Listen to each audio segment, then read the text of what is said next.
7절, 8절 우리 같이 한번 읽어보겠습니다. 시작. 그날에 다윗이 아삽과 그의 형제를 세워 먼저 여호와께 감사하게 하여 이르기를 너희는 여호와께 감사하며 그의 이름을 불러 아뢰며 그가 행하신 일을 만민 중에 알릴지어다. 아멘. 자, 그리고 34절부터 36절을 읽어보도록 하겠습니다. 시작. 여호와께 감사하라. 그는 선하시며 그의 인자하심이 영원함이로다. 너희는 이르기를 우리 구원의 하나님이여 우리를 구원하여 만국 가운데에서 건져내시고 모으사 우리로 주의 거룩한 이름을 감사하며 주의 영광을 드높이게 하소서 할지어다. 여호와 이스라엘의 하나님을 영원부터 영원까지 송축할지로다 하매 모든 백성이 아멘 하고 여호와를 찬양하였더라. 아멘. 우리 잠시 기도합시다. 하나님 아버지 감사합니다. 오늘 금요일 저녁입니다. 저희들을 또 이 자리에 불러주셨는데 하나님의 말씀을 함께 듣는 시간입니다. 이 말씀을 통해서 하나님이 나에게 누구이시며 또 하나님이 나에게 어떠한 일들을 행하셨는지를 기억하며 하나님을 찬양하는 예배하는 저희들이 되도록 또 우리 공동체가 되도록 하나님 우리와 함께해 주시옵소서. 감사드리며 예수님의 이름으로 기도합니다.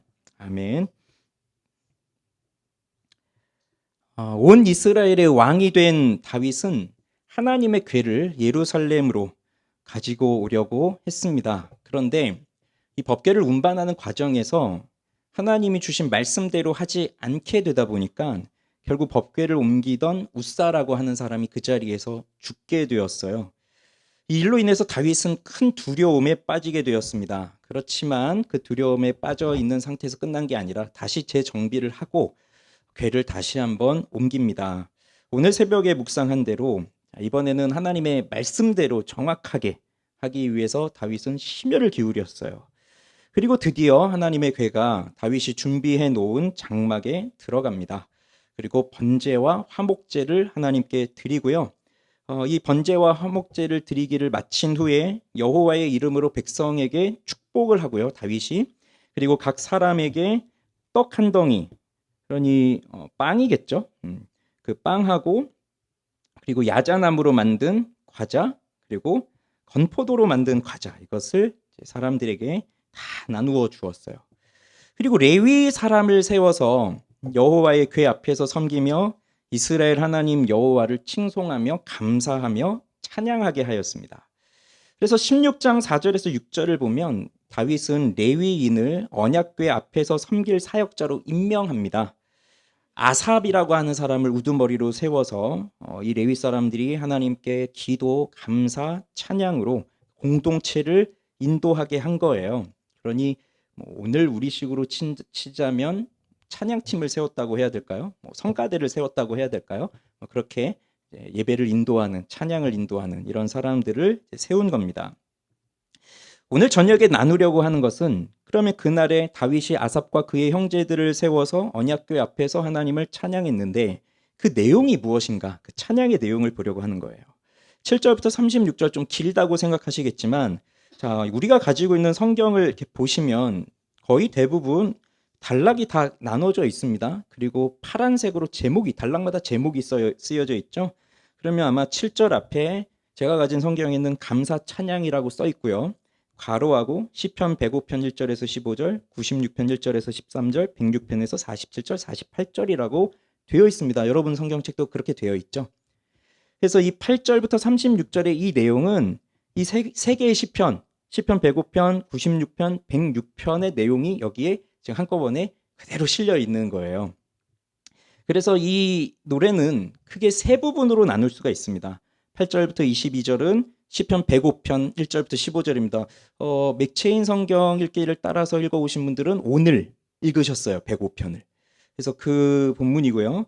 그 다음 23절에서 33절은 시편 96편 1절부터 13절까지 내용이고요. 34절에서 36절은 시편 106편 1절과 47절, 48절의 말씀이 여기 이렇게 적혀 있는 겁니다. 자, 그러면 이제 우선 첫 번째 부분, 22절까지 첫 번째 부분인데요. 우리 8절부터 15절까지만 다 같이 읽어보도록 합시다. 8절입니다. 시작. 너희는 여호와께 감사하며 그의 이름을 불러 아뢰며 그가 행하신 일을 만민 중에 알릴지어다. 그에게 노래하며 그를 찬양하고 그의 모든 기사를 전할지어다. 그의 성호를 자랑하라. 여호와를 구하는 자마다 마음이 즐거울지로다. 여호와와 그의 능력을 구할지어다. 항상 그의 얼굴을 찾을지어다. 그의 종 이스라엘의 후손 곧 택하신 야곱의 자손, 너희는 그의 행하신 기사와 그의 이적과 그의 입의 법도를 기억할지어다. 그는 여호와 우리 하나님이시라. 그의 법도가 온 땅에 있도다. 너희는 그의 언약 곧 천대에 명령하신 말씀을 영원히 기억할지어다. 자, 이 노래의 시작은 너희는 여호와께 감사하며 그의 이름을 불러 아뢰며 그가 행하신 일을 만민 중에 알릴지어다 라고 하면서 시작을 하는데, 지금 이 자리에 모인 이스라엘 백성들, 그 회중들에게 하나님을 예배하라라고 하는 그 요청으로 시작을 합니다. 그런데 공동체가 모여서 예배하는 이 시간, 그 찬양 속에 명령이 나옵니다. 명령. 그래서 제가 이렇게 명령형으로 나온 동사 명령형이 무엇인지를 찾아보면서, 일일이 찾아보면서 이렇게 표시를 해봤는데 굉장히 많아요. 그래서 다 세지를 않았어요. 표시를 해봤는데 뭐 감사하며, 그 8절에 보면 감사하며, 불러, 9절에 노래하며, 찬양하고, 전할지어다, 10절에 자랑하라, 11절에 구할지어다, 찾을지어다, 그 다음에 13절에 기억할지어다, 15절에 기억할지어다. 이게 다 명령형으로 되어 있어요. 자, 그러니 찬양 속에 지금 명령이 들어가 있는 겁니다. 뭐 우리도 이런 명령 형태의 찬양을 이렇게 부를 때가 있잖아요. 뭐 예를 들면 찬양하라 내 영혼아, 이렇게 부르잖아요. 내 영혼에게 찬양하라, 기뻐하라, 감사하라 내 영혼아, 이렇게 하듯이 아마 그곳에 모인 모든 회중들에게 너희들은 감사해라, 여호와의 이름을 불러라, 그가 행하신 일을 알려라, 이런 명령을 하고 있어요. 사사시대를 지내고 그 다음에 왕을 세웠습니다. 그런데 결과적으로는 실패했다고 볼 수 있죠. 사울이라고 하는 사람을 왕으로 세웠는데, 그런데 그 사울은 전심으로 하나님을 찾지를 않았어요. 그리고 하나님의 말씀에 불순종했죠. 그리고는 하나님이 기름 부은 다음 왕 다윗이라고 하는 사람을 죽이기 위해서 나머지 시간과 에너지 모든 걸 거기다 다 쏟아 부었습니다. 그리고 결국 블레셋과의 전쟁에서 처참하게 패배하면서 아주 조롱 섞인 죽음을 당하게 되었어요. 이 사울은 나라를 지키지 못했습니다. 나라 자체도 패배했습니다. 그러니 사울을 왕으로 모시고 살아갈 때 이스라엘 백성들은 처음에는 하나님을 예배하고 기쁘고 했겠지만 점차 시간이 지날수록 아주 혼란스러웠을 것이고, 또 블레셋에게 패한 상흔이 여전히 그 백성들에게 남아있겠죠.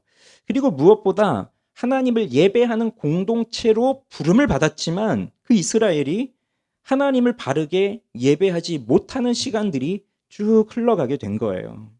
그런 상황 속에서 다윗이 온 이스라엘의 왕이 되었습니다. 그리고 하나님의 궤가 이제 다윗이 새로 정한 수도인 예루살렘에 그 궤를 옮겨오고 있는 지금이에요. 이때 다윗과 함께 레위 사람들과 함께 모든 백성들이 다 함께 모여서 하나님을 예배하고 있습니다. 하나님을 예배하면서, 하나님을 찬양하면서, 노래하면서 그 백성들에게 너희는 이렇게 하라라고 하는 이 명령의 가사들이, 그 가사를 보면서, 그 명령의 가사를 들으면서, 그리고 그걸 함께 부르면서, 아, 우리는 이러한 사람들이었지. 아, 우리는 이렇게 행해야 하는 사람들이지. 아, 하나님께서 우리에게 이렇게 행하셨지 라는 것들을 생각나게 해주는 아주 중요한 포인트예요. 이들이 지금 기뻐하고 있어요. 그래서 법궤가 들어올 때 모두가 여호와 앞에서 뛰놀며 춤추고 노래하고 했었다고 했잖아요. 다윗부터 시작해서. 그런데 이들이 기쁜 이유가 무엇이었을까요? 이들은 왜 이렇게 즐겁게 노래하고 춤추고 뛰놀고 하고 있었을까요? 월드컵 우승한 국가의 선수들이 경기를 마치고 이제 귀국을 하면 퍼레이드 같은 걸 하면서 온 시민이 다 나와서 축제처럼 막 축하해주고 뭐 환호를 지르고 하는 것들을 우리 종종 봤잖아요. 근데 뭐 그거까지 생각할 필요가 없을 것 같아요. 우리 2002년도를 경험하신 분들은 그 월드컵 경기할 때마다 그냥 거리에 나가서 다 함께 대한민국을 외치고 함께 빠밤 빠빠빰 하면서 뭐 인사도 하고 뭐 했잖아요. 그렇죠? 네, 다 해보셨죠? 그런 걸 생각해 보면 뭐 누가 시키지 않았는데도 뭐 팔쩍팔쩍 뛰고 노래 부르고 그리고 뭐 어디 가게 사장님은 그냥 서비스로 돈 안 받겠다고 하고 뭐 이런 일들이 있었는데 지금 예루살렘에 모인 이 사람들은 하나님의 법궤, 그러니까 이 법궤를 블레셋에게 뺏겼다가 다시 돌아왔는데 그런데 이것을 너무 두려워하니까 그냥 이렇게 방치돼 있다가 이제서야 그걸 가지고 들어오니까 그것 때문에 이제 법궤가 들어오는구나. 이게 너무 우리 나라의 입장에서 너무 귀한 일이다. 너무 좋은 일이다라고 생각하면서 그렇게 축제를 벌이고 기쁜 것이었을까요? 아니면 가뜩이나 지금 경제적 상황이 어려운데 뭐 빵 하나씩 주고 과자 하나씩 주고 이렇게 먹을 걸 챙겨주니까 그런 먹을 걸 받으니까 그것 때문에 기쁘고 즐거워서 이렇게 함께 노래하고 춤추고 뛰놀고 했던 것일까요? 이스라엘 백성들이 여기서 이렇게 기쁘게 뛰놀 수 있었던 것은 그런 이유가 아니라 하나님이 함께 하시기 때문입니다. 하나님이 함께 하시기 때문에 그것을 하나님의 임재라고 말할 수 있죠. 법궤는 그냥 단순한 상자가 아니었어요. 그 법궤는 하나님의 임재를 상징하는 것이었습니다. 그래서 그 법궤가 있는 곳에 하나님이 계신다라고 하는 그 신학적 사상을 가지고 있었어요. 그러니 그 법궤가 이제 멀리 있었지만 이것이 다시 이 나라가 예루살렘이라고 하는 곳을 새롭게 수도로 세우면서 그곳으로 다윗이 그걸 가지고 올 때에 그때 말했잖아요. 우리가 이제 언제든지 하나님께 나아가서 묻자. 그러니까 하나님과 만나자. 하나님과 교제하자. 하나님을 예배하자. 그 핵심이 거기 있는 거니까. 그러니 그 법궤가 지금 임하고 있다는 것은요. 그들 앞에 법궤가 오고 있다는 것은 하나님이 친히 이곳에 오신다는 거예요. 그러니 이 사람들은 하나님의 임재를 경험하고 있는 겁니다. 단순히 그냥 상징적 의미에서 아주 역사적인 물건이 들어오는구나. 우리 그런 거 있잖아요. 뭐 역사적 물건이 해외에 가 있는데 반환되면서 돌아오고 뭐 독립을 위해서 나라를 위해서 수고한 분들의 유해가 돌아오고 뭐 이럴 때도 예우를 차리면서 그렇게 하는 것처럼 법궤가 돌아오는구나 기쁘다. 그런 것 정도가 아니라 하나님이 함께 하신다는 것을 친히 경험하고 있는 시간이라는 거예요. 하나님의 임재. 그러니 그 하나님의 임재를 실제적으로 현재적으로 경험하고 있는 그 사람들이 어떻게 잠잠할 수 있겠습니까? 그래서 그들에게 명령하는 거예요. 너희는 여호와께 감사해라. 그의 이름을 불러라. 그가 행하신 일을 만민 중에 알게 해라. 그에게 노래해라. 그를 찬양해라. 그가 하신 놀라운 일을 전해라. 그의 거룩한 이름을 자랑하라. 그의 능력을 구하라. 그의 얼굴을 찾으라. 그의 말씀을 기억하라. 자, 이런 명령을 계속해서 이 찬양 속에서 같이 노래로 부르고 있습니다. 그래서 찬양은 하나님이 누구이신지를 알고 하나님이 나에게 무엇을 하셨는지를 아는 것이에요. 그리고 그것을 말하는 것입니다. 그래서 이 노래에서 하나님이 무엇을 하셨는지를 노래합니다. 이스라엘 백성들에게 하나님이 어떠한 분이신지를 알려주고 있습니다. 16절부터 22절 같이 읽어봅시다. 시작. 이것은 아브라함에게 하신 언약이며 이삭에게 하신 맹세이며 이는 야곱에게 세우신 율례 곧 이스라엘에게 하신 영원한 언약이라.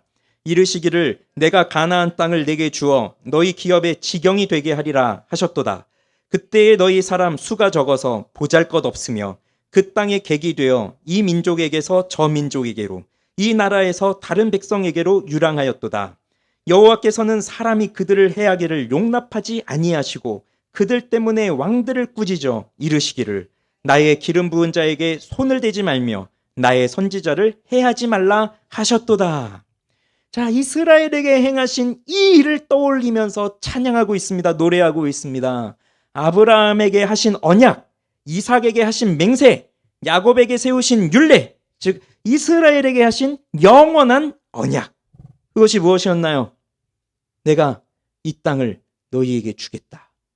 아브라함에게 말씀하셨습니다. 그리고 너의 자손이 저 하늘의 별처럼 바다의 모래처럼 많아지게 하겠다라고 하는 약속을 주셨고요.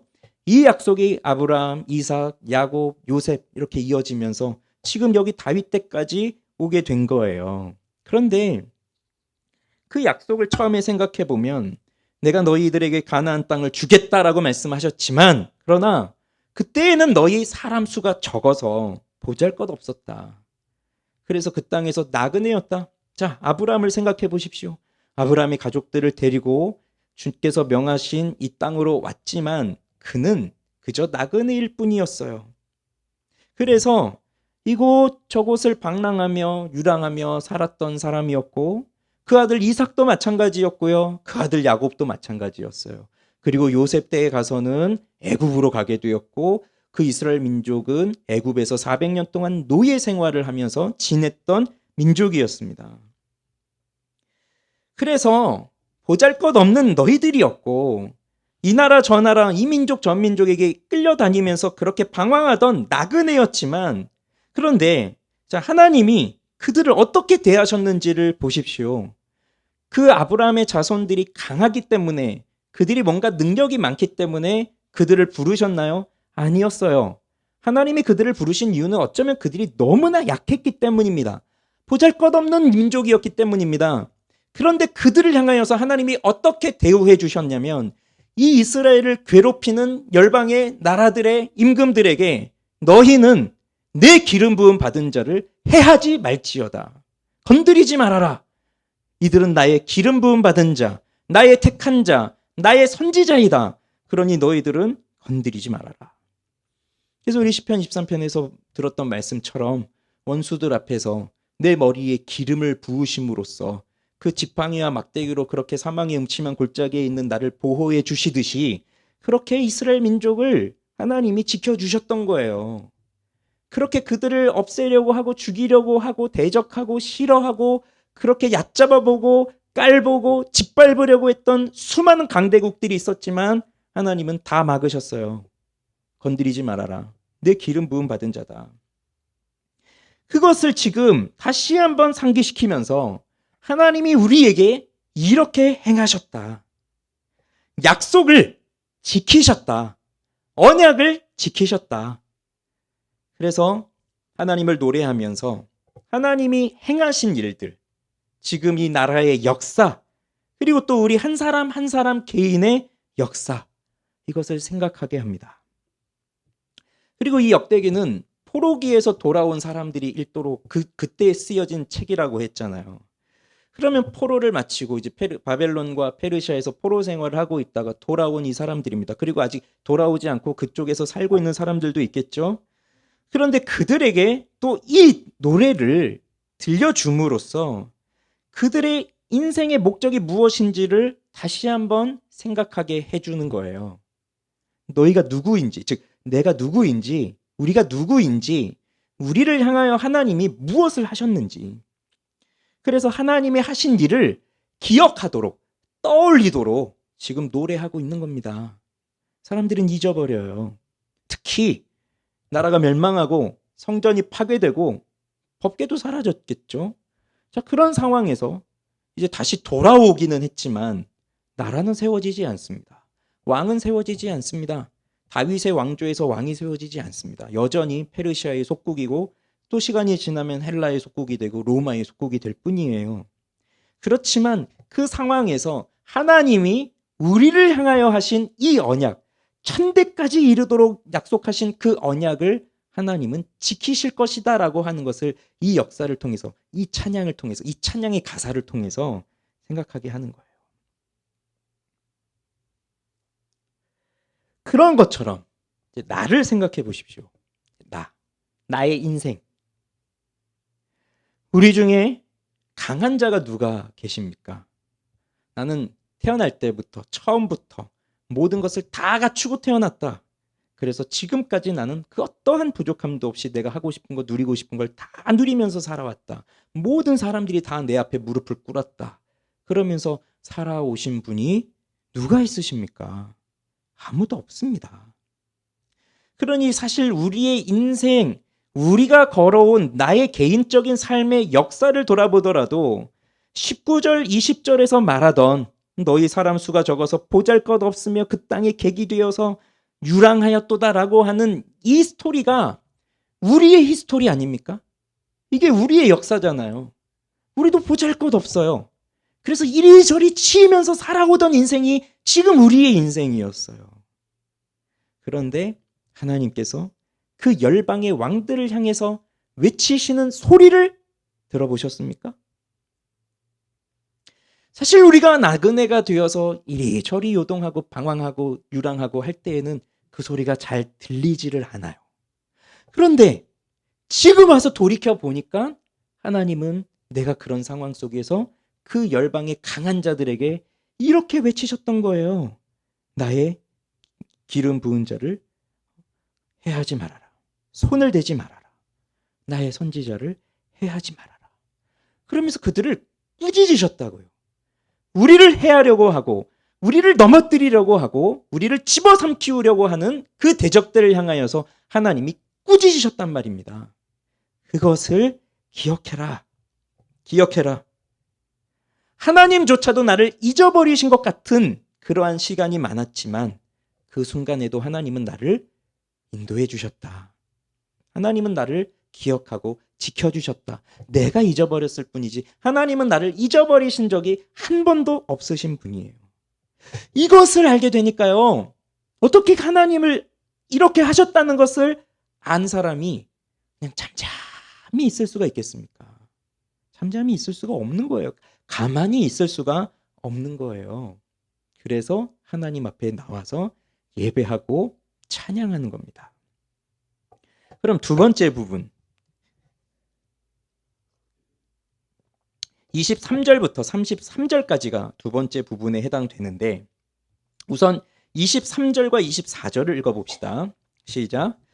온 땅이여 여호와께 노래하며 그의 구원을 날마다 선포할지어다. 그의 영광을 모든 민족 중에 그의 기이한 행적을 만민 중에 선포할지어다. 자, 여기에서도 명령형이 나옵니다. 그런데 대상이 바뀌어요. 자, 이제는 이스라엘만이 아닙니다. 이제 이 명령을 받는 대상이 온 땅이에요. 모든 열방. 그래서 찬양을 올려드리는 범위가 이스라엘 사람들에게만이 아니라 모든 땅, 모든 사람들에게 대상이 넓혀지는 거예요. 범위가 넓혀졌어요. 그래서 온 땅과 모든 열방들은 하나님을 찬양해야 된다. 그것이 이 땅의 이 모든 피조물의 목적입니다. 세상의 목적입니다. 그래서 하나님의 구원을 받은 자들은 잠잠할 수 없어요. 이렇게 특별히 하나님의 사랑을 받은 사람들이 가만히 있을 수 없어요. 그래서 하나님이 행하신 일을, 하나님께서 베푸신 구원을, 하나님의 놀라운 영광을, 하나님이 행하신 놀라운 모든 일들을 만민 가운데에 선포해라. 선포해야 된다. 자, 왜 그럴까요? 25절, 26절 읽어봅니다. 여호와는 위대하시니 극진히 찬양할 것이요 모든 신보다 경외할 것이며 만국의 모든 신은 헛것이나 여호와께서는 하늘을 지으셨도다. 이유가 분명합니다. 여호와는 위대하시기 때문에 극진히 찬양을 받으실 분이라는 겁니다. 모든 신보다 경외할 분이기 때문이라는 겁니다. 그러니 모든 나라, 모든 열방, 모든 땅, 모든 피조물 하나님을 찬양해야 된다. 다른 나라, 다른 민족들도 다 자기들 나라의 민족의 신이 있습니다. 다 신을 갖고 살았어요. 자기들의 하나님이 있습니다. 그렇지만 그들의 신과 우리의 찬양을 받으실 여호와 하나님은 완전히 다른 분이죠. 차원이 다른 분입니다. 오늘 이사야 45장 읽으셨나요? 거기 보면 이런 말씀이 있었습니다. 나는 여호와라. 나 외에 다른 이가 없나니 나 밖에 신이 없느니라. 너는 나를 알지 못하였을지라도 나는 내 띠를 동일 것이요 해 뜨는 곳에서든지 지는 곳에서든지 나 밖에 다른 이가 없는 줄을 알게 하리라. 나는 여호와라. 다른 이가 없느니라. 나는 빛도 짓고 어둠도 창조하며 나는 평안도 짓고 환난도 창조하나니 나는 여호와라. 이 모든 일들을 행하는 자니라. 이렇게 하나님이 말씀하셨습니다. 그래서 사람들이 여러 신들을 만들어 놓고 그 신들을 섬기지만 그 신은 결국 사람이 잘라다 놓은 나무를 가지고 땔감으로 쓰고 뭐 뭘로 쓰다가 남은 그거 가지고 그렇게 신을 만들어서 이게 우리를 인도한 신이다라고 하면서 그 앞에 엎드려 경배하고 했다는 거예요. 그게 사람들이 만든 신의 모습입니다. 자, 그런 신이 이 세상 속에서 무엇을 할 수 있겠어요? 무슨 일을 나타낼 수 있겠어요? 아무것도 할 수 없습니다. 그러나 하나님은 스스로 계신 하나님. 그래서 하나님만이 창조주로서 마땅히 찬양을 받으셔야 하는 분이에요. 높임을 받으셔야 하는 분이에요. 그래서 계속해서 이어서 읽어볼까요? 27절부터 33절. 자, 같이 읽어볼게요. 시작. 존귀와 위엄이 그의 앞에 있으며 능력과 즐거움이 그의 처소에 있도다. 여러 나라의 종족들아 영광과 권능을 여호와께 돌릴지어다. 여호와께 돌릴지어다. 여호와의 이름에 합당한 영광을 그에게 돌릴지어다. 제물을 들고 그 앞에 들어갈지어다. 아름답고 거룩한 것으로 여호와께 경배할지어다. 온 땅이여 그 앞에서 떨지어다. 세계가 굳게 서고 흔들리지 아니하는도다. 하늘은 기뻐하고 땅은 즐거워하며 모든 나라 중에서는 이르기를 여호와께서 통치하신다 할지로다. 바다와 거기 충만한 것이 외치며 밭과 그 가운데 모든 것은 즐거워할지로다. 그리할 때에 숲속의 나무들이 여호와 앞에서 즐거이 노래하리니 주께서 땅을 심판하러 오실 것임이로다. 하나님이 얼마나 높으신 분인지를 묵상해 보십시오. 사실 하나님이 너무 높으셔서 우리 감이 잘 오지 않아요. 이렇게 서로 비교하고 하는 것도 도토리 키재기라고 이렇게 비슷한 것끼리 모여가지고 누가 더 크냐, 누가 더 앞서냐 이런 거 경쟁하고 있는데, 그런데 하나님은 너무 크니까 뭐 비교조차도 안 되고 해요. 사실 우리는 감이 안 잡히는 거예요. 하나님이 온 세상을 창조하셨습니다. 그래서 이 하나님의 크심을 얘기하면 이제 우주 이런 거 예를 많이 들잖아요. 우주가 지금도 뭐 팽창하고 폭발하고 하고 있는데 하나님은 그걸 모든 걸 다 창조하신 분이시니 이 우주보다 더 크신 분입니다. 이렇게 그 하나님의 그 크심을 비유를 하고 하는데, 사실 뭐 우리는 그게 그렇게 와닿지 않잖아요. 어떤 분은 그 이야기 들으면서 감동을 받고 눈물 흘리는 분도 있어요. 근데 그런 분은 이 우주에 대해서 너무 잘 알고 있어서. 근데 우리 같이 평범한 사람들은 너무나 와닿지 않는 말이에요. 그래서 이 하나님이 얼마나 위대한 분이신지, 얼마나 높으신 분인지가 잘 와닿지 않습니다. 그렇기 때문에 우리는 하나님을 더 높여야 해요.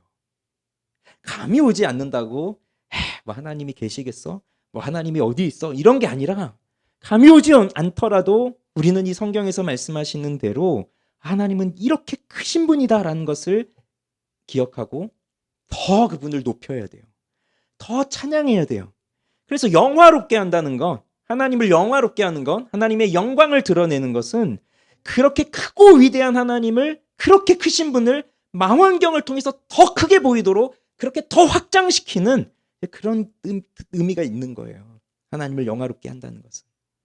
그런데 왜냐하면 우리가 하나님을 안다고 하는 사람들, 나는 하나님을 믿고 하나님을 섬긴다고 하는 우리들도 하나님이 너무 커서 감이 안 잡히고 느껴지지 않고 보여지지 않으니 하나님 없이 살아갈 때가 너무 많은데, 실제로 하나님이 없다고 생각하는 사람들, 하나님 믿지 않는 사람들, 그 사람들은 뭘 보고 하나님을 알 수 있겠어요? 그러니 우리는 그들 앞에서 하나님을 찬양하고 하나님을 높이고 하나님을 선포하는 일을 해야 되는 겁니다.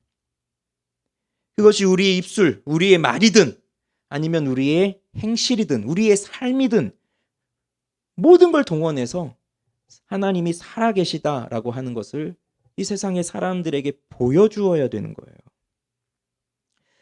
그렇게 하나님이 나를 부르신 거예요. 그러니 자, 이제 생각을 해보십시오. 우리는 감히 상상조차 할 수 없는 그 높고 위대하신 하나님, 무엇과도 비교할 수 없어요. 견줄 수도 없어요. 그러다 보니까 감동도 잘 오지 않아요. 뭐하고 비교를 해야 될지. 그런데 그런 하나님이 나를 알고 계신다. 그 하나님이 나를 부르셨다. 이걸 생각해 보세요. 그냥 뭐 이 나라의 권세 잡은 누가 나만 좀 알아줘도 야, 나를 알아주는구나. 이것 때문에 기쁘고 그것 때문에 뭐 우리의 모든 인생을 다 바칠까 하는 그런 사람들이 이 세상의 사람들이지만 온 땅을 창조하시고 온 하늘을 만드시고 모든 것을 하나님의 계획대로 주관하시고 움직이시는 그 만왕의 왕이 나를 알고 계신다. 나를 만드셨다. 나를 보호하신다. 그리고 나의 말에 귀를 기울이신다. 이건 더 놀랍잖아요. 나를 아실 수는 있죠. 그래요. 만드셨으니까 이 세상에 누구도 모르시는 분이 없으시겠죠. 그런데 하나님이 나의 말에 귀를 기울이신다.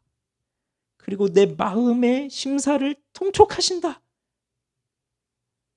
이건 굉장한 일입니다. 이건 있을 수 없는 일이 일어난 것이고 일어날 수 없는 일이 일어난 것이에요. 그렇게 하나님이 나를 위로하시고 나와 함께 하시는 거예요. 그래서 하나님의 사람들은 잠잠히 있을 수가 없는 거예요. 그리고 모든 사람들이 그 하나님을 찬양하도록 초대하는 겁니다. 그 하나님을 부르는 거예요. 그리고 사람들에게 나타내 주는 거예요. 자, 세 번째 부분 34절에서 36절 읽어보겠습니다. 여호와께 감사하라. 그는 선하시며 그의 인자하심이 영원함이로다. 너희는 이르기를 우리 구원의 하나님이여 우리를 구원하여 만국 가운데에서 건져내시고 모으사 우리로 주의 거룩한 이름을 감사하며 주의 영광을 드높이게 하소서 할지어다. 여호와 이스라엘의 하나님을 영원부터 영원까지 송축할지로다 하매 모든 백성이 아멘 하고 여호와를 찬양하였더라. 자, 이 마지막 부분은 결국 하나님이 우리의 구원자이십니다라고 하는 것을 노래하고 있습니다. 다른 이름을 우리의 구원자로 주신 적이 없으십니다. 하나님만이 우리를 구원하십니다. 이스라엘은 하나님의 구원을 맛본 자들입니다. 그 누구보다도 다윗은 이것을 잘 알았습니다. 그리고 앞으로 이제 읽어 나가게 될 이 역대기, 역대상이 있고 또 역대하가 있는데, 그래서 이 다윗의 왕국으로부터 시작해서 솔로몬 그 다음으로 이어지는 유다 왕조까지 계속해서 나타나는 이야기들을 보면, 그 역사를 보면 이 이스라엘을 하나님이 어떻게 인도하시고 구원하셨는지 아주 상세하게 기록이 되어 있어요. 그러니 이것은 다윗 때뿐만이 아니라 그 다윗의 후손들이 이어가는 그 나라의 역사 속에서도 이스라엘을 구원하시는 하나님의 기적의 역사는 끊어지지 않고 계속해서 이어져 가고 있습니다. 적국이 쳐들어오고 나라의 위기가 놓이고 신앙적으로도 부패하고 또 여러 가지 어려운 일들이 그 나라에 닥친다 할지언정 그때 이스라엘 백성들이 다시 하나님 앞에 회개하고 돌아오며 하나님을 찾고 부를 때 하나님은 정말 놀라운 방법으로 그들을 만국 가운데에서 건져내 주셨어요. 그럼에도 이들은 하나님을 떠났습니다. 떠났습니다. 그럼에도 그렇게 하나님이 놀라운 방법으로 그들을 계속해서 구원해 주시는데도 그들은 하나님을 떠났어요. 더 이상 하나님이 그들을 내버려 두지 않으십니다. 웃사를 치셨듯이 그 법궤의 이야기 보면 굉장히 충격적이잖아요. 야, 그 사람 당연히 그렇게 할 것 같은데 거기서 죽이시다니 어떻게 하나님 이럴 수 있느냐 이렇게 생각하실 수 있겠지만 하나님이 그런 분이신 거예요. 그리고 그 역사를 알고 있잖아요. 그럼에도 이들은 하나님을 떠나요. 잊어버렸어요. 하나님을 가벼이 여기지 않아요. 하나님을 대충 섬기는 겁니다. 그래서 주의 깊음이 사라졌어요. 그러니까 그 일체의 성실함과 부지런함으로 그렇게 주의 깊은 모습으로 하나님을 섬겨야 되는데 그게 경건이거든요. 근데 그 모습이 다 이제 사라진 거예요. 그냥 대충 건성으로 설렁설렁 덜렁덜렁 이렇게 하는 거예요. 자, 그런 상태로 하나님을 섬기는데 하나님이 그대로 내버려 두신다. 그리고 그런 상태에 있으면서도 또 이들이 번영을 한다? 평화를 이제 누린다? 그러면 그들 마음속에 무엇이 생기겠습니까? 교만이 생기겠죠. 그러면 자연스럽게 더더욱 하나님을 아주 하찮게 여기는 거예요. 아, 내가 이렇게 해도 하나님은 나한테 다 잘해 주시는구나. 그리고 내가 아주 잘하고 있구나. 이런 생각을 하는 거죠. 착각하면서 사는 거죠. 그러니 하나님은 때가 되면 더 이상 그들을 그냥 내버려 두실 수가 없으십니다. 내버려 두신다면 그것이야말로 버린 자식이에요. 버렸으니까 내버려 두시고 그냥 그대로 죄를 일삼고 살다가 죽어라, 지옥 가라, 그것이지만 하나님 택한 자들을 그냥 내버려 두지 않으세요. 그래서 결국 나라가 망합니다. 성전은 불탑니다. 그리고 포로로 끌려갑니다. 그래서 이들을 심판하신 거거든요. 그리고 다시 돌아오게 하신 거예요. 그래서 이 역대기서를 받아서 읽는 사람들은 우리 조상들이 범한 죄로 인하여서 심판을 당하고 포로로 끌려가고 이제 이스라엘에서 태어난 사람들이 아니라 아마 그 외국 땅에서 태어난 이 사람들이겠지만 이들을 다시 돌아오게 하셨어요. 그런데 여전히 적대적인 세력은 많습니다. 하나님을 섬기도록 부름받은 이 공동체가 하나님을 예배하도록 모든 민족과 열방들이 지원해 주지 않아요. 성전을 지으려고 했더니 바로 방해가 들어와요. 바로 하나님을 섬기지 못하도록. 그런데 여러분, 믿음은 바로 이런 순간에 빛을 발하는 것입니다. 하나님이 우리를 이 어려움 속에서 건져내 주시고 우리의 영혼을 구원하셔서 하나님 나라의 백성으로 이 땅을 살아가게 하는 그 놀라운 일을 사모하게 되는 것이 바로 믿음이에요. 그러니 아무 일도 없이 너무 평탄하게 살아갈 때는 사실 우리의 믿음이 빛을 발하지 않아요. 그래서 늘 말씀드리는 얘기지만 최근에 우리 이 교회에 모여 있는 여러분들 지금 예배드리고 있는 모습은 우리 이렇게 다 보면 다 상태 좋거든요. 게다가 금요일 저녁에 주일날도 아니고 금요일 저녁에 오늘 어쩜 이렇게 많이 오셨어요? 계속 오세요. 이게 너무 좋은 거예요. 이렇게 다 보면. 그런데 여기서 우리가 다 믿음이 좋아 보여요. 다. 그렇지만 진짜 믿음은 언제 빛을 발하냐면 내가 정말 힘들 때, 정말 세상과 맞닥뜨려서 싸우고 있을 때, 아무도 내 편인 사람이 아무도 없는 것처럼 느껴질 때, 진짜 세상의 그 많은 유혹과 시련이, 그래서 모든 내 친구들이 다 나를 버리고 떠나가는 것 같을 때, 그런 어려움 속에 있을 때 진짜 우리 믿음은 빛을 발하는 거거든요. 그래서 이 고백을 할 수밖에 없는 거예요. 여호와께 감사하라. 그는 선하시며 그의 인자하심이 영원함이로다. 이거는 시편 속에서도 여러 번 반복되는 노래잖아요. 그는 선하시며, 토부 선하심, 그리고 그의 인자하심은 헤세드예요, 사랑.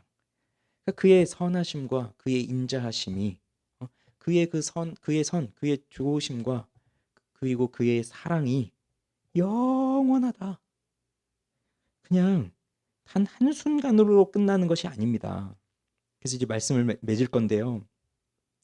오늘 이렇게 다윗이 레위 사람들을 모아놓고 찬양하게 하고 이스라엘 백성들을 다 모아놓고 함께 예배하게 했는데 그것으로 끝나지 않아요.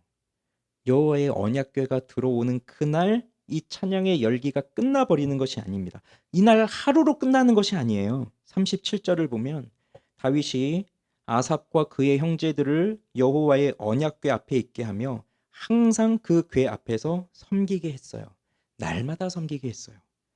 그리고 그들은 다 돌아갔어요, 집으로. 그리고 다윗도 집으로 돌아갔어요. 왜? 집에 가서 뭐 하느냐? 집을 위해서 축복하려고 돌아갔어요.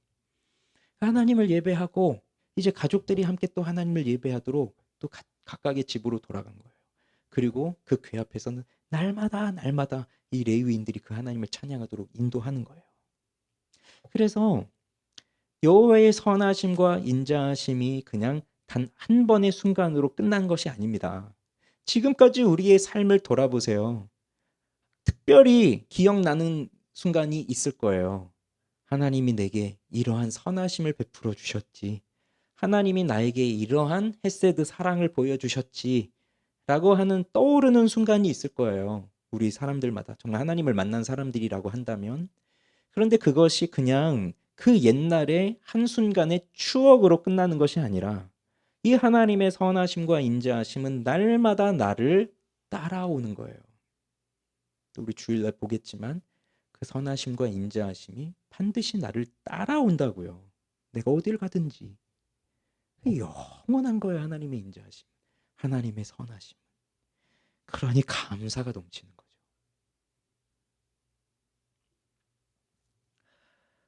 그런데 정말 중요한 것이 이제 있습니다. 이것만 말씀드리고 마칠게요.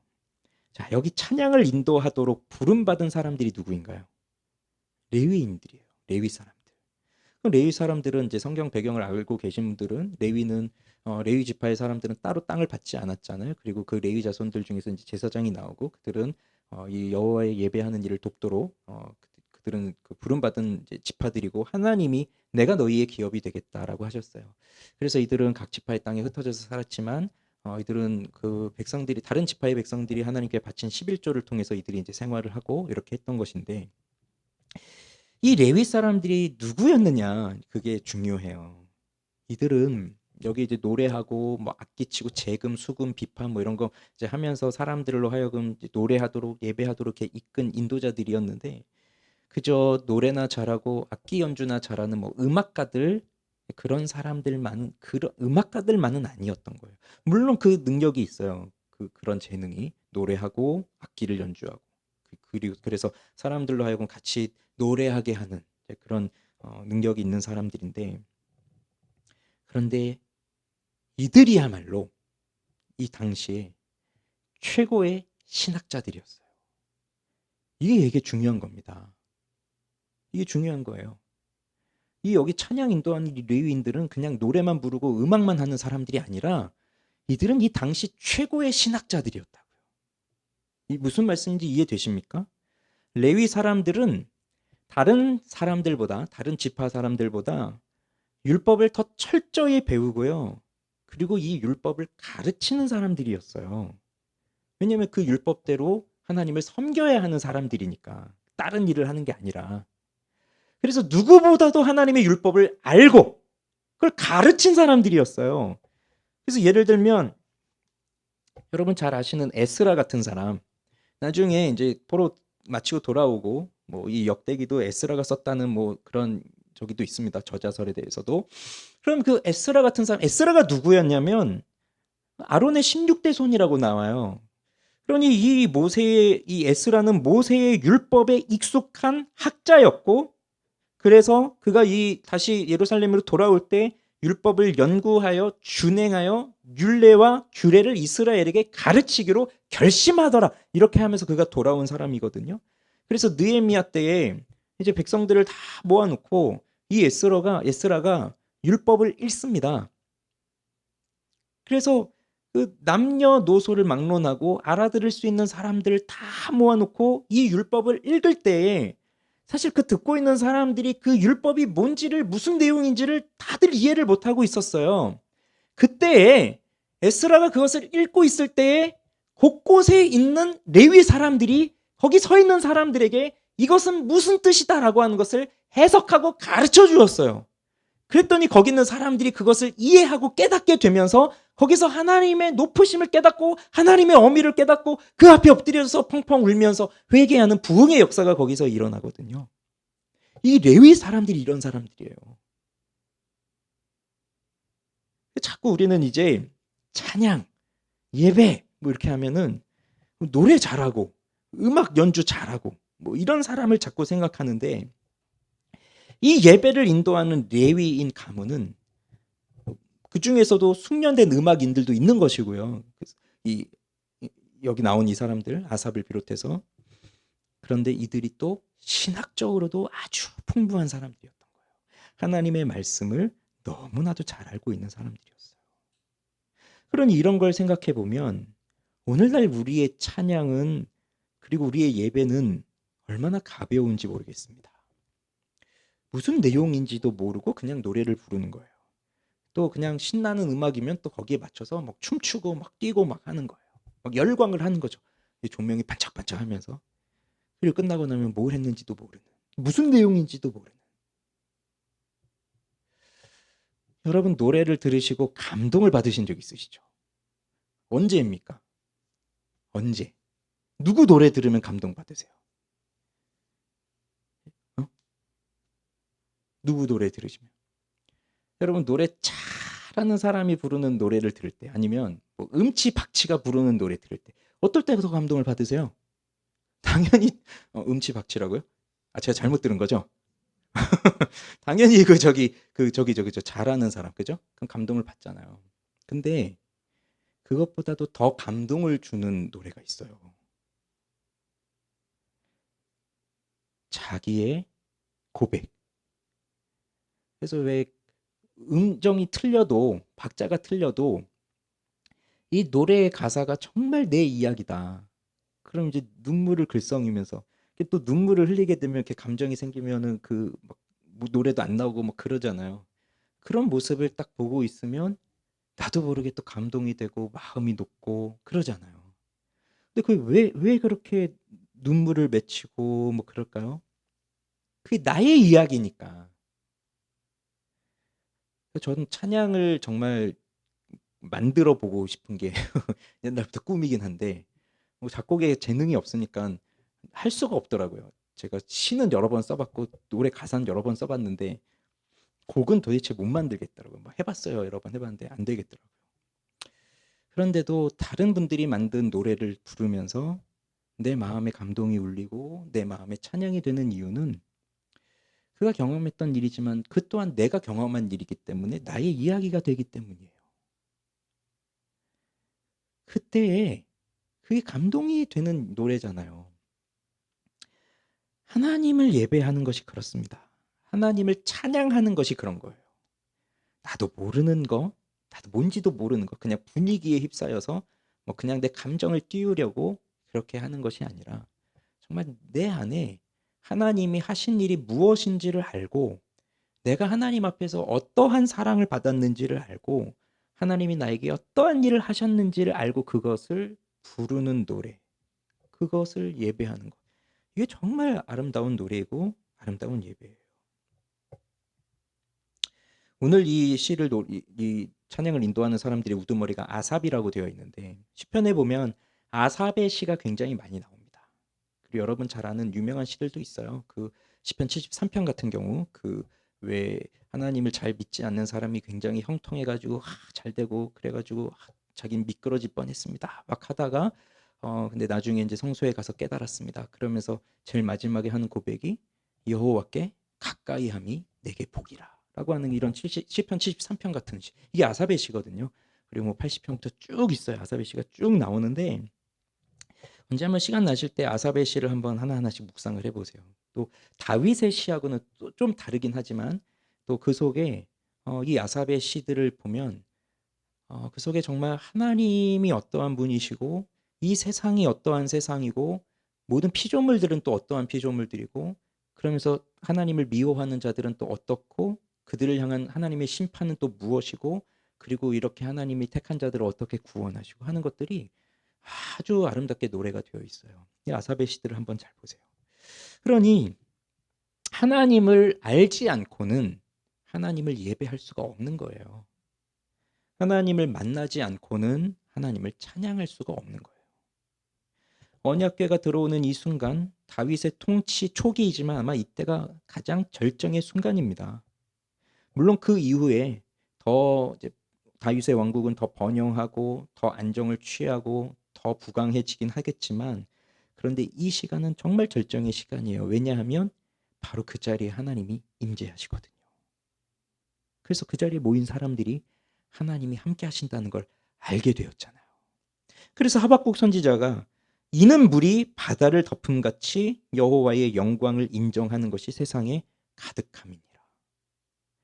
제가 이 교회 개척하기 전에 23년도였죠. 그때 8월 달인가? 그때 기도할 때 이 말씀으로 엄청난 꿈을 많이, 꿈이라고 좀 그렇지만 비전이라고 해야 될까요? 이런 많은 생각을 했거든요. 물이 바다를 덮음같이 여호와를 아는 지식이 온 땅에 이렇게 충만하도다. 이 교회가 하나 세워짐으로 인해서 그 물이 바다를 덮음과 같이 그 여호와의 영광을 높이는 사람들이 많아지고 그 사람들이 정말 이 세상으로 흘러가서 그 여호와의 영광을 드러내고 하는 그런 교회가 되면 얼마나 아름다울까, 얼마나 좋을까. 그것이 하나님이 또 우리를 세우시는 일이 아닐까. 그런 기도를 많이 했었는데 그런 겁니다. 그래서 하나님이 누구인지를 아는 사람들은 결국 물이 바다를 덮음같이 그 바다의 깊이 우린 헤아릴 수 없잖아요. 무엇인지 알 수 없잖아요. 그렇게 깊고 깊은 거예요. 그래서 우리의 믿음은 하나님이 우리에게 이루어 오신 이 땅의 역사를 돌아보게 하고, 그래서 다윗이 아브라함 얘기를 했는데 이때 그럼 그때부터 1000년 전의 사람이란 말이에요. 아브라함은. 그럼 그 1000년 전에 있었던 그 하나님의 약속을 그는 여전히 신뢰하고 있었던 것이고, 지금 우리는 어떻습니까? 다윗과 지금 우리는 약 3000년의 간격이 있는데 다윗 이후로 지금 3000년 후에 지금 살아가고 있는 우리는 그 이미 이전에 4000년 전에 주셨던 그 아브라함의 약속과 또 다윗의 약속과 그리고 2000년 전에 오신 예수 그리스도를 통해서 성취된 그 하나님의 언약을 우리는 지금도 붙들고 살아가고 있잖아요. 이게 변함없는 약속, 흔들리지 않는 약속, 하나님이 반드시 이루실 약속이라고 하는 것을 우리는 오늘도 믿고 살아가고 있잖아요.